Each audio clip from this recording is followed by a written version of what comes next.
Chapter 31. Lucas found himself in a blue room. It was an office with a large ornate rug over a hardwood floor. The walls were decorated with a number of certificates and photographs that featured Senator Wilson. There was a large window at one end and a wooden door at the other. Near the window, the back of a large leather chair was visible, and if it was occupied, the person sitting there would have been looking out the window. It was behind a wide wooden desk, and a pair of short-backed leather seats were situated on the near side of the desk. A large yellow flag with a snake appeared on a pole on one side of the room, and a flag with a white star on a blue field accompanied by two stripes of red and white appeared on the other side. Corey, the woman with whom he had seen David Young conspiring against Senator Wilson, opened the door. Her blonde hair was down about her shoulders, and it bounced slightly as she walked into the room. The door clicked shut as she continued approaching the desk. Her high heels made dull thuds against the thin rug as she approached, and her long white lab coat flowed behind her as she walked. "So he's planning to infect me with the sleeping sickness," came a familiar male voice from the far side of the room. It was Senator Wilson. Corey stopped short and gasped softly. "How did you know?" she said softly. "A senator cannot remain a senator as long as I have without making themselves aware of what is coming," said Senator Wilson as his tall chair turned around. His fingertips were pressed together in front of his face, and it added to the sense of intimidation that the office seemed to bring. "Well, you're right," confirmed Corey as she placed her hands on her hips. "What do you want to do about it?" Her tone seemed very matter-of-fact to Lucas. All her flattering words to David appeared now to be a pretense. Of course, Lucas considered the possibility that she was playing both sides, hoping to guarantee an alliance with whoever prevailed. "He's preparing the device, I assume?" asked the senator. "Of course," replied Corey. "Obviously, we cannot afford to let him realize the endgame of his Project Abaddon," said the senator. "But if he learns what we know too soon, then everyone there in Colorado is at risk." "You aren't going to kill him?" asked Corey with surprise. "No," replied Senator Wilson. "I'm going to have you do that. I'm also tasking you with altering the machine he is creating." He reached into his pocket and retrieved a small vial, then placed it on the table. "What's this?" asked Corey. "Poison?" "No," laughed the senator. "It's a sample that contains my DNA. That's why he sent you here, isn't it?" "Well, yes," admitted Corey. "Then you should take it back to him," said the senator. "It will be better for everyone if he does not know that you love serving your country more than serving him." She nodded and picked up the vial. "I don't envy you," said the senator. "Intelligence agent is not an easy occupation, convincing someone you love them while working behind their back." "It's not that dissimilar from being a politician," said Corey with a cool tone as she pocketed the vial and walked away.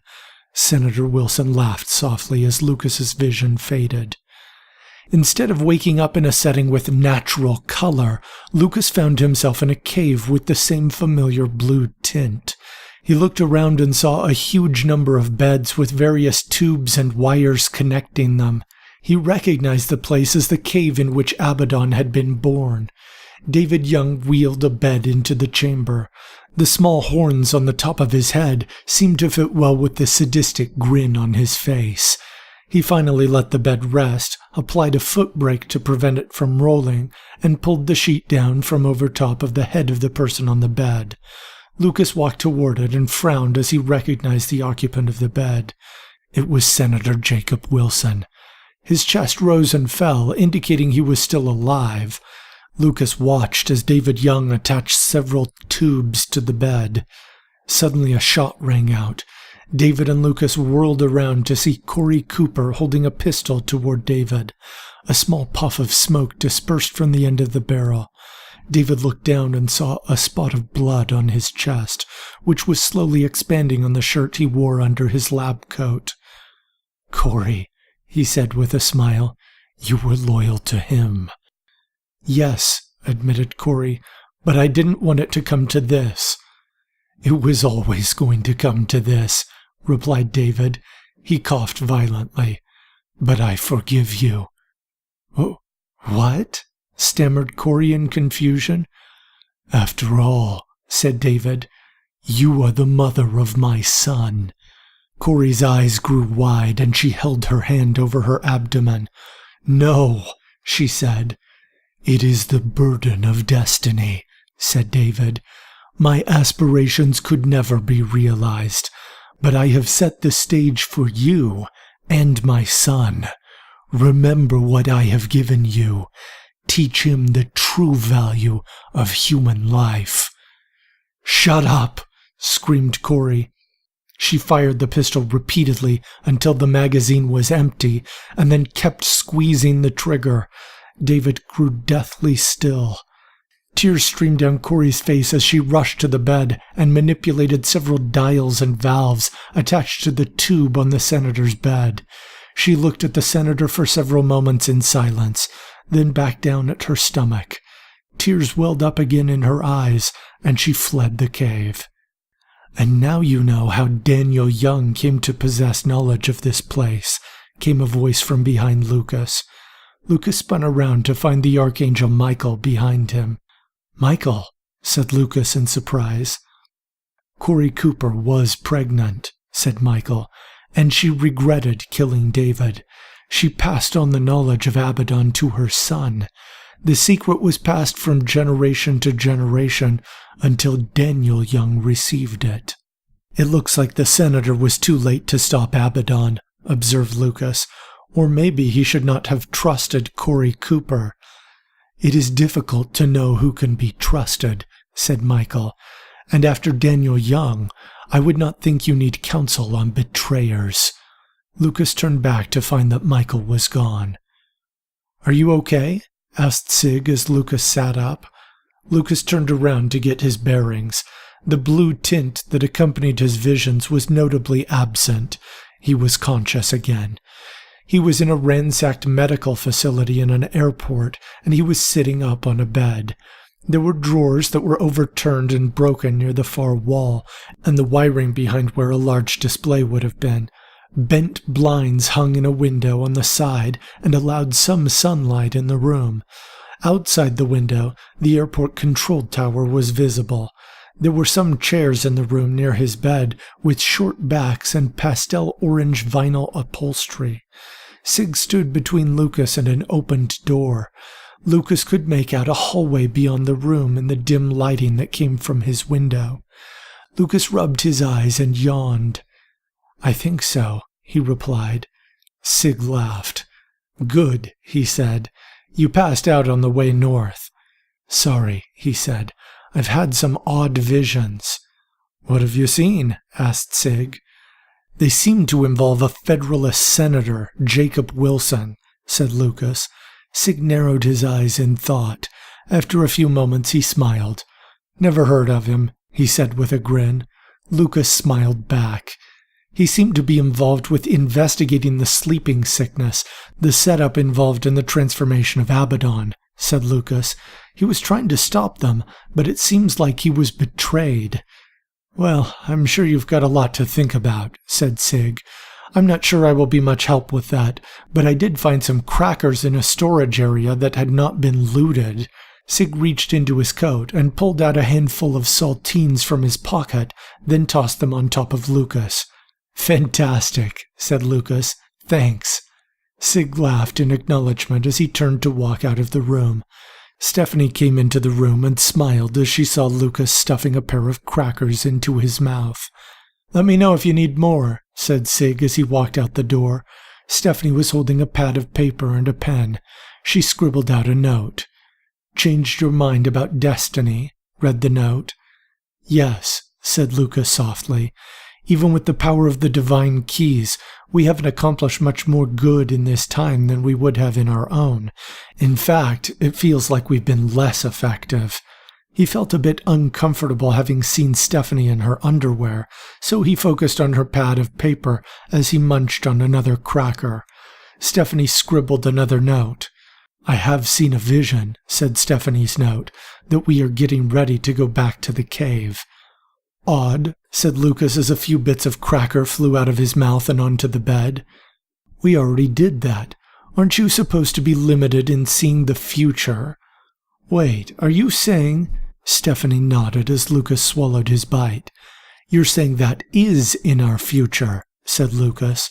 Stephanie nodded and scribbled again. "We were too late before," read the note. "We were caught off guard. But now we will know what to expect." Something felt off to Lucas. The visions he had experienced seemed to be telling him a more detailed story than would be needed if the Archangel were directing them to simply go back in time and try again. On the other hand, he knew that strategically there was no better plan than to try to stop Abaddon. The past few weeks had given him more of a sense of wasting time than all his life before it. Even doing tedious and repetitive emergency drills in the compound where he had lived with his parents at least allowed him time with his friends and family, whereas the fight with the Syndicate seemed to be a constant chase. It reminded him of killing cockroaches, where every victory was temporary. Lucas scratched his head. Their haste in coming back in time before had led them to bring Daniel Young to the place where he became the very destroyer they had pursued. He thought about each member of their team. They had proved themselves enemies to Abaddon in the frozen wastes of Antarctica. The odds of another betrayal were infinitesimal. He had also dismissed the idea that they had been destined to come back because the destroyer was destined to ruin their world. There had to be a way to change fate. Otherwise, the divine keys would not have been created. At last, Lucas shrugged his shoulders and nodded. "You're right," said Lucas. "I think we should go back." "Let's talk to Jennifer," said Stephanie. Lucas remained in his bed to finish his crackers, but Stephanie immediately went to find Jennifer. Jennifer was snoring loudly in a chair down the hall. Stephanie scowled. She slowly approached her and shook her by the shoulders. "Victor?" she whispered with a smile. Stephanie rolled her eyes. Jennifer opened her eyes and found Stephanie. The warmth of her expression vanished instantly. "I was resting," said Jennifer. Stephanie pulled out her pad of paper and wrote a response. "I need you to speak with Lucas and me," the note said. "It won't be long." Jennifer sighed and reluctantly followed Stephanie to Lucas's room. "What?" asked Jennifer impatiently. "We have a few questions about time travel," said Lucas. Jennifer yawned widely, passively expressing her displeasure. Lucas rolled his eyes. "We want to stop Abaddon in the past," said Stephanie through another note. Jennifer frowned. "I'm not just a machine," she said. "You can't punch a date, time, and a place into the key and show up right where you want to be. There's a good chance I could be too late." "Apparently that's been the case for a lot of people," said Lucas. "I've had visions of a Senator Jacob Wilson who was also trying to investigate the plague and shut Abaddon down." "Senator Wilson?" said Jennifer. "Yeah, he's from Colorado. He seemed like a good guy. I didn't know he was involved. I don't know how far he got, but he was obviously too late to stop it," said Lucas. "Odd that he didn't bring that to the council," said Jennifer. "Except the council was already in disarray," said Lucas. "That's true," admitted Jennifer. "How close could we get if you tried to send us back?" asked Lucas. "And what would be the side effects for you?" "I would need rest," said Jennifer, "and I might not remember things. And I think if I tried really, really hard, I could get you within 1 month of where you want to be." "What if we did that then?" asked Lucas. "Hear me out. You send us back to a world that isn't destroying itself over remaining resources so that you can relax more. Plus, Victor will be with you the whole time helping you remember things." Jennifer blushed slightly. "I," started Jennifer. "Well, I guess that doesn't sound so bad, but I do want to warn you not to get your hopes up. I've tried to change things before. I don't know if I actually have ever changed anything, but I always come back feeling like I'm too late. After what happened with, well, I get the feeling I'm not changing anything." Lucas and Stephanie looked at one another. There was enough sincerity in her voice that, for a moment, they worried about the validity of their strategy. "Have you talked to Sig about this?" asked Jennifer. "No," said Lucas. "You should," replied Jennifer. "When the time comes, everyone needs to be in agreement. Everyone needs to be in the cave, and everyone needs to be prepared to stop Daniel. Sig is the best person to keep everyone together." Lucas had not expected her to come up with such a sound point. He nodded in agreement. "I'll speak with him," he said. "Good," said Jennifer. "Wake me up when we get there." She walked out the door. Stephanie looked at Lucas and smiled. Lucas hopped off the bed and followed her out of the room. Sig laughed loudly as Stephanie approached him. She laid out her plan to go back and change time. Lucas explained the potential risks to Sig and indicated that he felt the risks were worth taking. Sig carefully thought about what they had said. "All right," said Sig at last with a smile. "Let's go back." The sun was well above the horizon when everyone gathered outside the airport. Victor, Kirana, and Jonathan had been standing guard, and they stood together. Jennifer walked up next to Victor and greeted him with a smile, which he returned. Lizard had been helping Row 82 make some repairs to his implants, and the two of them stood together. Lucas, Stephanie, and Sig stood in front of the others. "We're going to make a change," said Sig enthusiastically. "What change?" asked Kirana. "We go back and kill Daniel Young before he becomes Abaddon," said Sig. "We can't just go to the future and kill him," objected Victor. "As awful as he turned out, he did save our lives several times. Killing him would be suicide." "In the future," said Lucas, "but not in the past." "You want to go back to the past again?" said Kirana skeptically. "That's a valid question," said Row 82. "The attempt to change things ended up being the way they happened to begin with. What's different now?" "We are," answered Lucas. "We were caught off guard by Daniel Young's treachery before, but we have fought together against Abaddon and against the Syndicate. We know our abilities better, and if we go back, we will know exactly what Daniel Young is planning." "Is that safe for you, Jennifer?" asked Victor as he turned to her. She pulled a lock of hair behind her ear and smiled. "It will take some energy, and I may lose some memory," said Jennifer. "But if you are there to help me, I'm sure it will be okay." Kirana rolled her eyes, but Victor spoke up. "Is that the only price to pay, Lucas?" he asked. "Is that the only fight? Have you or Stephanie had visions about this?" The others turned to Lucas and Stephanie, interested in the answer. "My visions have largely been about a Federalist senator named Jacob Wilson," said Lucas. "He seemed to be investigating Timothy Young's son David as he was preparing the sleeping sickness. It looks like he is another person who was too late to stop Abaddon." Stephanie scribbled a note on her pad of paper and handed it to Lucas. "Stephanie has seen us going back to the cave where Daniel was," said Lucas. "We still do not know all the risks," said Row 82. "Actually changing the future could change us. Even if we still exist in the future, we might not even know each other." "We never know all the risks," said Sig confidently, "but we have a good idea what will happen if we ignore the problem. We have all paid the price of doing nothing. But if Abaddon never exists, that stops the tilt of the earth and gives humanity a chance. I am not afraid to pay the price for acting. I am not afraid to fight. I am not concerned about paradoxes or bullets or demon keys or augments or anything that may set itself against us, because I believe that we will prevail. We are destined to prevail." The others looked at one another as they recalled a similar speech before they had started. Even considering their apparent failure, none of them could deny the feeling that they were making the right decision, nor could they find any flaws in the logic of the plan. "Stay close," said Jennifer as she held up her mirrored key. The others gathered closely. There was a bright flash of light, and soon the group found themselves outside the same airport, only now it was operational.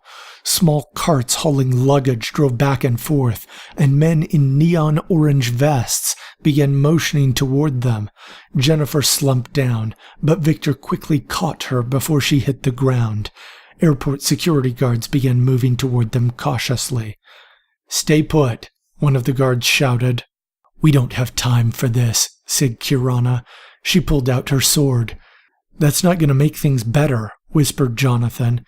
"You've read their minds already?" asked Kirana. "I don't need to read minds to tell that people carrying big swords might be intimidating," said Jonathan. Kirana rolled her eyes. "Whatever," said Kirana. "Actually," whispered Lucas to himself, "that explains why they came after us so quickly when we were here before." "Oh yeah," said Lizard. "This does look like the same airport." Security guards began firing at them. Suddenly, Jonathan's eyes began glowing, and he slumped down.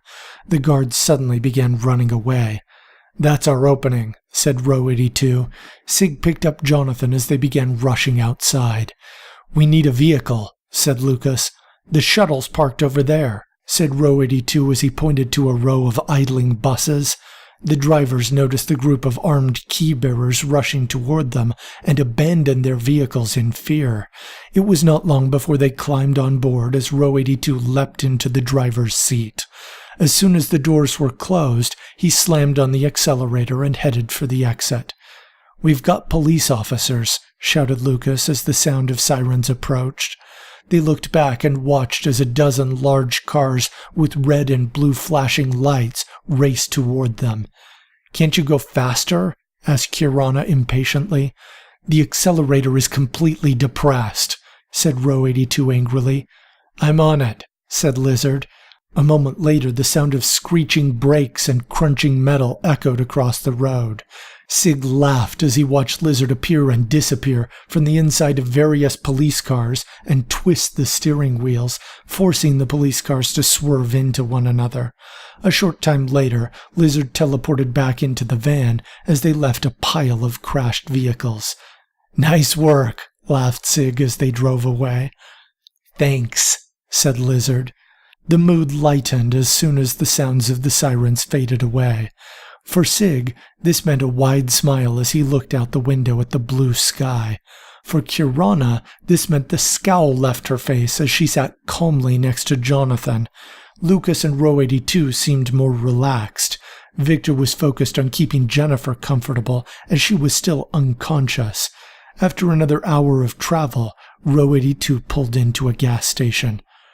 "Have we made it to the right time?" asked Stephanie via a note on her pad of paper as she looked to Victor. "We're obviously here before the destroyer," replied Victor, "but I'm not sure how much time we have to try and stop it." 3 weeks, replied Row 82. 3 weeks, said Jonathan.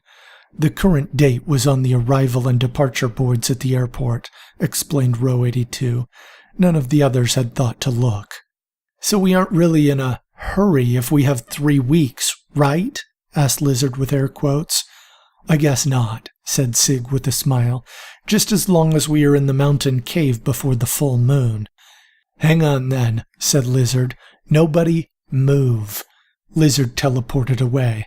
The others looked at one another in confusion for a few moments. Suddenly he reappeared holding a fistful of credit drives. "Did you just steal those?" asked Victor with a frown. "Well, more like I claimed them," said Lizard with a smile. "I figured that Demon Syndicate acolytes didn't need them as much as we did." Sig burst out laughing, and Victor smiled. "You knew where they would be," observed Row 82. "Of course I did," said Lizard. "They're plotting to steal 10 million credits from the FSA government." "Great work, Lizard," said Lucas as Lizard handed the credit drives out to everyone. "That should hold everyone over while I'm gone," said Lizard. "You're going somewhere?" asked Sig. "I'm going to explore a bit," said Lizard. "I'll check in about a week." He teleported out of the van. Sig laughed loudly. "I guess that's fine," he said at last. "And if anyone else needs a little time, then that's okay too. Just make sure everyone remembers, caves, full moon." After seeing the strength of Sig's heavenly shield, Row 82 decided he wanted to follow him north. Stephanie was also anxious to get to the caves, so she left with them. Jonathan and Kirana wanted weapons and supplies, and they headed west together. Lucas was interested in information, and he headed north to a library. Jennifer was still unconscious, although Lucas suspected that even when she regained consciousness, she would not want to walk anywhere. They decided to let Victor keep the van to watch over her. Row 82 gave Victor a basic rundown of how to drive and handed him the keys. "If you're not fit to drive, then don't," said Row 82. Victor scowled at the augment's use of the term fit, but did not say anything. Slowly he got into the van as the others left. He turned back and looked at Jennifer sleeping peacefully in the back seat. Her long blonde hair reflected the light of the sun. As he was admiring her beauty, she snorted loudly and then turned over. He laughed softly and started the van. Slowly he stepped on the accelerator, and it lurched forward. He quickly slammed on the brakes. Even with how much force he had felt, a glance in the rearview mirror let him know that Jennifer's rest had not been disturbed. As frightened as he was about driving the large vehicle, he felt confident that he would not wake Jennifer.